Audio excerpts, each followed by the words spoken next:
जय माता दी। मेरे सभी प्यारे दोस्तों, मैं लक्ष्मी शर्मा बड़ों को चरण स्पर्श, छोटों को प्यार और बराबर वालों को दिल से नमस्कार करती हूँ। आज आप सुनेंगे 11 माता की कथा और आरती। वीडियो को अंत तक जरूर सुनिएगा और दूसरों को भी शेयर कीजिएगा। सभी प्रेम से बोले एकादशी माता की जय हो। कथा इस प्रकार से है। एक गांव में एक पति पत्नी रहते थे और उनका शादी हुआ 1 महीना हो रहा था। पत्नी अपने पति की आज्ञा लेकर अपने मायके को चली जाती है और कुछ दिन के बाद पति भी अपने अच्छे अच्छे कपड़े पहनकर पत्नी को लाने के लिए ससुराल चल पड़ते हैं। चलते चलते रास्ते में उन्हें एक बहुत बड़ी नदी मिलती है और उस नदी में एक छोटा सा गाय का बछड़ा पानी पीते पीते उस नदी में खाई में गिर करके दलदल में फंस गया था। जब वह गाय के बछड़ा ने उस आदमी को देखा उस रास्ते से जाते हुए, तो बछड़े ने कहा, भैया मुझे इस दलदल से निकाल दो, नहीं तो मेरी प्राण निकल जाएगी। बछड़े की बात सुन उस आदमी ने कहा, नहीं नहीं, मैं अभी अपने ससुराल में जा रहा हूँ अपनी पत्नी को लाने के लिए। अगर मैं दलदल में उतर गया तुम्हें बचाने के लिए तो मेरे कपड़े गंदे हो जाएंगे, गीले हो जाएंगे, इसलिए मैं तुम्हें नहीं बचाऊंगा। जब वापस लौट कर आऊंगा तब तुम्हें निकाल दूंगा। उस आदमी की बातें सुन बछड़ा कहने लगा, जब तक तुम आओगे तब तक मैं मर गया होऊंगा। बछड़े ने उस आदमी से बहुत प्रार्थना की कि आज 11 का दिन है, मुझे बचाओगे तो तुम्हें पुण्य मिलेगा। लेकिन वह आदमी एक न सुना। बछड़ा तड़प तड़प कर डूबता रहा और आखिरी क्षण में उस आदमी को श्राप दिया कि तुम अगले दिन इसी समय में तुम भी एक बछड़ा बन जाओगे। अब बेचारा जल्दी जल्दी माथे में टेंशन लेकर अपना ससुराल पहुंचा और अपने ससुराल पहुंचकर अपनी पत्नी से कहने लगा, जल्दी से तुम तैयार हो चलो। घर के सभी कहने लगे, दामाद जी आज आए हैं तो 2 दिन कम से कम रुक जाइए। वह आदमी किसी का भी एक ना सुना, क्योंकि उसे गाय का श्राप जो मिला था, इसलिए उसे जल्दी से अपना घर पहुंचना था।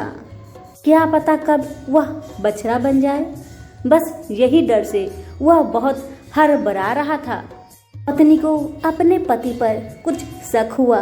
उसने पूछा, हे पतिदेव, आप इतना परेशान क्यों हैं? क्या कोई आपको चिंता सता रही है?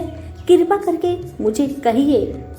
पति ने अपनी सारी कहानी अपनी पत्नी को सुनाई और जल्दी से ससुराल से दोनों पति पत्नी निकल पड़े और अपने घर को आ गए। और जैसे ही अपने घर को पहुँचे और वैसे ही वह आदमी छोटा सा बछड़ा बन गया। कुछ दिन तक पति पत्नी घर से नहीं निकले, लेकिन घर पर भी रहकर कितने दिन भोजन पानी मिल सकता है। भोजन के प्रबंध करने के लिए कुछ काम तो करना ही पड़ता। अब पति देव तो बछड़ा बन चुके थे, वह तो कुछ कर ही नहीं सकते।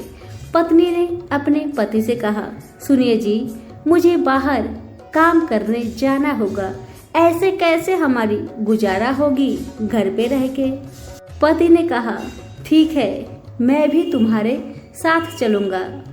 बछड़ा और पत्नी दोनों जन निकल पड़े काम की खोज में। कुछ दूर पहुंचने पर एक गांव में एक सेठ रहते थे। सेठ अपने खेत की गेहूं की कटाई करवा रहे थे, लेकिन गेहूं की बोझा ले जाने के लिए उसे कोई आदमी नहीं मिल रहा था।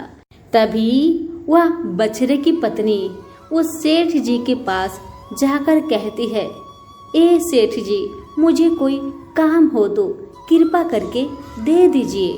सेठ जी कहने लगे, हाँ काम तो है, देख रही हो वो खेत में जो गेहूं की कटाई हो रही है, सारे गेहूं की बोझे को मेरे घर तक ले जाना है, क्या तुम कर पाओगी? उसने कहा, हाँ मैं कर पाऊंगी। अब बछड़े की पत्नी सारे बोझे को अपने सर पर रखकर सेठ जी के घर ले जाने लगी। जब सेठ जी यह देखे कि इसके पास एक गाय का बछड़ा है ही, इसके पीठ पर गेहूं की बोझे रखकर यह क्यों नहीं ला रही है, ये अपने सर पर रखकर क्यों ला रही है, सेठ ने जाकर पूछा।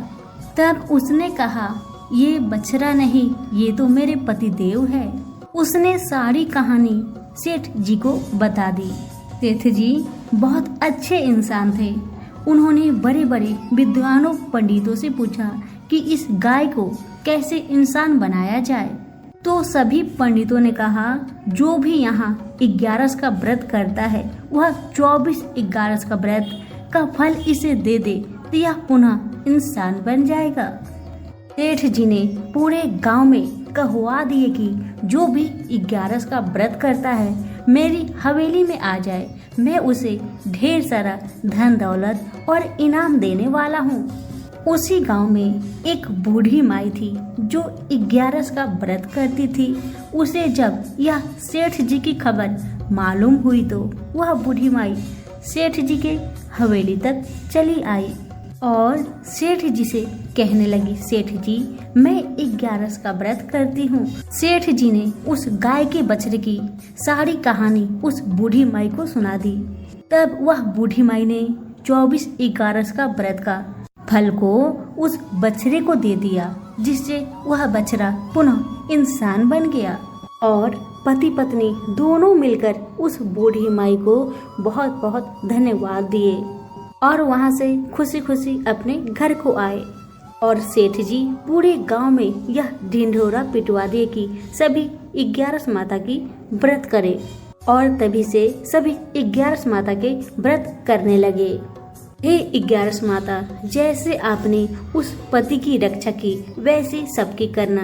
सभी बोले 11 माता की जय हो। आरती जरूर सुने। ओम जय एकादशी, जय एकादशी, जय एकादशी माता। विष्णु पूजा व्रत को धारण कर शक्ति मुक्ति पाता। ओम जय एकादशी माता। तेरे नाम गिनाऊं देवी, भक्ति प्रदान करने, गण गौरन की देनी माता, शास्त्रों में है बरनी। ओम जय एकादशी माता। मार्गशीर्ष के कृष्णा पक्ष की उत्पन्ना विश्वातारिणी जन्मी, शुक्ल पक्ष में हुई मोक्षदा, मुक्ति दाता बन आई। ओम जय एकादशी माता। पौष के कृष्णा पक्ष की सफला नामक है, शुक्ल पक्ष में होए पुत्र दा, आनंद अधिक रहे। ओम जय एकादशी माता। नाम सतटीला माघ मास में कृष्णा पक्ष आवे, शुक्ल पक्ष में जया कहावे, विजया सदा पावे। ओम जय एकादशी माता। विजया फाल्गुन कृष्णा पक्ष में शुक्ल आमल की, पाप मोचनी कृष्णा पक्ष में चैत्र महाबली की। ओम जय एकादशी माता। चैत्र शुक्ल में नाम कामदा धन देने वाली, नाम बरूथिनी कृष्णा पक्ष में वैशाख माह वाली। ओम जय एकादशी माता। ओम जय एकादशी माता। शुक्ल पक्ष में होई मोहिनी, अपरा ज्येष्ठ कृष्णा पक्षी, नाम निर्जला सब सुख करनी, शुक्ल पक्ष रखी। ओम जय एकादशी माता। ओम जय एकादशी माता।